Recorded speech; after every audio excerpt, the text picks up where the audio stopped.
السلام عليكم ورحمة الله وبركاته. أنا دكتور محمد شرف، دي قناة شطرنج يون. مكملين مع بعض ليسن 3 ليفل 1. هندرس النهاردة الاتاكينج والكابتشرنج. درس بسيط جدا ولكن ممتع بشكل كبير جدا. عرفنا حركات البيسز في الدروس اللي فاتت.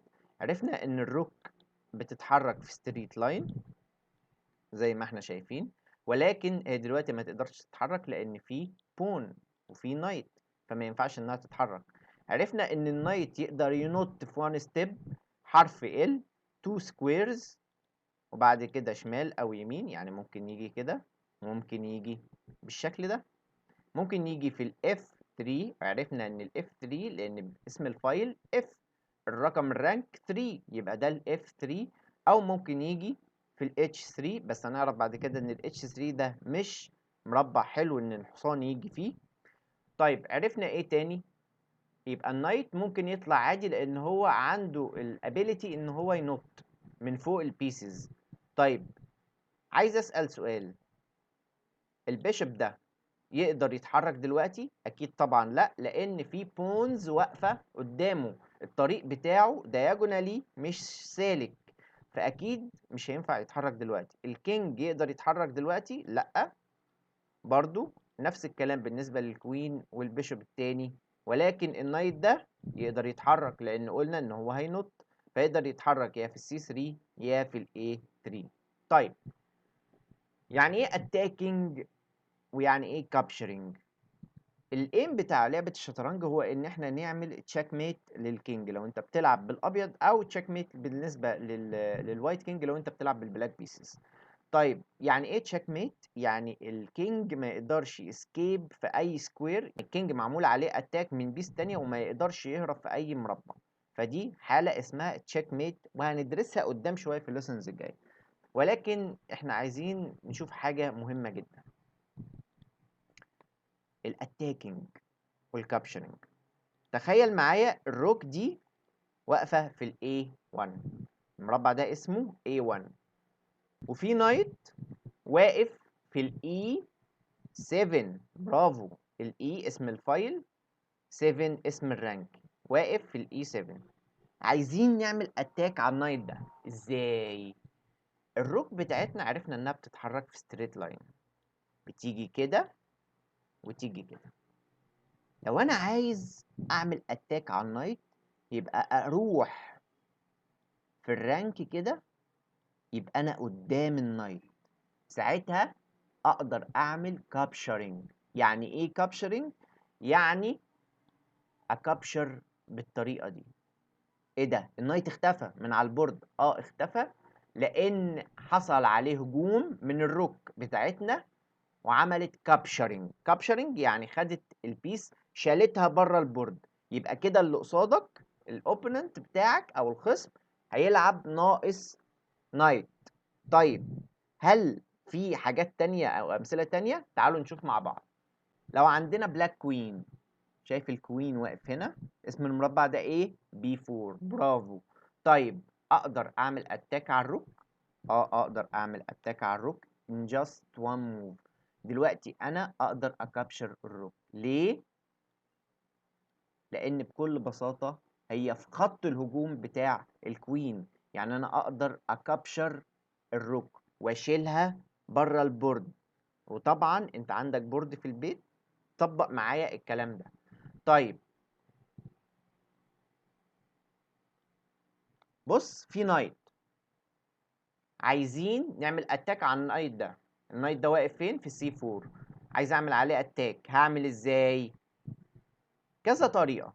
اقدر اجي هنا وكرييت اتاك عليه، اقدر اجي من مربع الاف 7 وكرييت اتاك على النايت، اقدر اجي من مربع الاي 6 وكرييت اتاك على النايت. طيب ولو جيت انا هنا كده في الاف 7، اقدر اكابشر يعني ايه؟ اخد القطعه واشيلها واحطها بره البورد، يبقى مش هتلعب معانا في التيم بتاع الخصم. طيب يبقى الكوين يقدر يكابشر النايت بكل بساطه. طيب تعالوا نشوف مع بعض البون بيكابشر ازاي. البون ليه حاجه مهمه جدا، بيكابشر diagonally. مش احنا عرفنا ان البون الستارتنج بوزيشن يقدر يتحرك خطوة، او من الستارتنج بوزيشن يقدر يتحرك خطوتين، ولكن البون في حاجة مهمة جدا، هو ماشي طريق اهو بيتحرك كده لحد ما يعمل بروموتنج يعني يترقى لبيس اكبر منه. فاهمين؟ طب هيكابشر ازاي بقى؟ هيكابشر diagonally. يعني لو في تو نايتس واقفين هنا، ممكن اكابشر النايت ده بالشكل ده، او اكابشر النايت التاني بالشكل ده. تمام؟ ماشي. طيب البون يقدر يتحرك في الرانك بالجنب كده؟ لا، ما ينفعش. يبقى البون ما ينفعش لا يتحرك بالجنب الا اذا هيعمل كابشرنج دايجونالي لقدام، وكمان البون ما يقدرش يرجع لورا زي ما احنا عارفين. يبقى تخلي بالنا واحنا بنلعب البونز، زي ما هنشوف وهنعمل خطط قدام، وهنتعلم ازاي نعمل خطط فيما بعد. طيب النايت، تعالوا نشوف ازاي نعمل اتاك ونكابشر بالنايت. طيب عندنا وايت نايت هنا، ستارتنج بوزيشن بتاعه في الجي 2، وفي روك واقفه هنا اللي هو الاف 3 اف 3 اف 3. طيب انا اقدر اكابشر الروك دي؟ اقدر اكابشر، لانها في السكوير اللي معمول عليه كنترول من النايت. يبقى النايت ممكن ينط يكابشر الروك، اقف في السكوير بتاع النايت وكابشر الروك، اكابشر الروك اطلعها بره البورد. انا عايز اعمل اتاك على الروك بالنايت. ازاي؟ النايت عرفنا ان هو بينط. طيب ازاي؟ بكل بساطة هروح في الاي 5، امسك النايت بتاعي اشيله واحطه في الاي 5، وبعد كده اقدر اكابشر الروك. شايفين الموضوع بسيط ازاي؟ طيب الكوين عرفنا بتكابشر ازاي. طب الكينج يقدر يكابشر اي بيس؟ عرفنا ان الكينج بيتحرك 1 سكوير 1 ستيب. بمعنى ايه؟ ان الكينج يقدر يتحرك هنا، يقدر يتحرك هنا، يقدر يتحرك هنا. طبعا ما يقدرش يروح في الفايل ولا الرانك بتاع الروك، لان الروك عامله كنترول على الفايلز دي، بس يقدر يعمل حاجه مهمه جدا، وهي انه يكابشر الروك. اقدر اكابشر الروك بكل بساطه. شايفين؟ يبقى انا اقدر اعمل اتاك على الروك واكابشر الروك جاست ان وان ستيب، لان الكينج بيتحرك في 1 سكوير 1 ستيب. طيب عايزين بقى نشوف حاجة تانية مهمة جدا. ايه رأيكم بقى في البوزيشن ده؟ الكوين يقدر يكابشر النايت؟ فكر وقول لي. انا قلت لك في اول الفيديو ان ما ينفعش البيسز تتحرك من فوق البيس بتاعتي.